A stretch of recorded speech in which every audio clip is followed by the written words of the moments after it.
lui parler ce soir entre deux portes.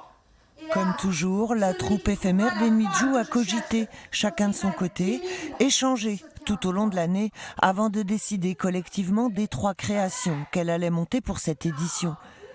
Comme toujours, comédiens et techniciens se sont retrouvés mi-juin, 1 mois et demi de travail seulement avant les représentations.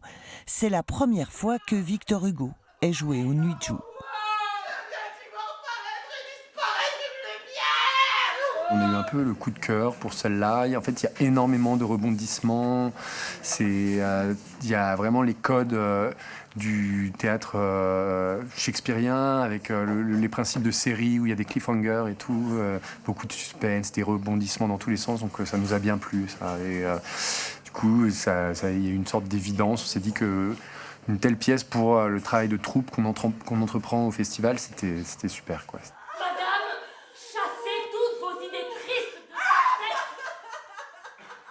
Et c'est quand même l'histoire d'une femme qui en sauve une autre.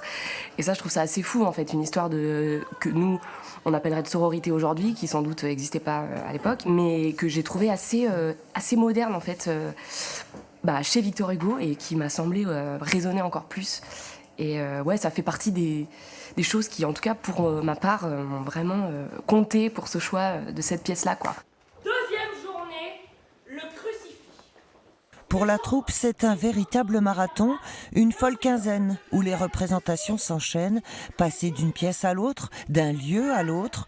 Le texte de Victor Hugo est dense, pas franchement un obstacle supplémentaire.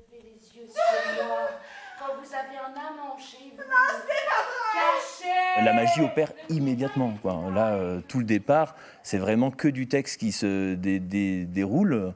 Scéniquement, on a juste eu besoin de savoir d'où il était dit, mais il y a très peu de choses à faire, en fait, parce que le texte fonctionne déjà de lui-même, quoi.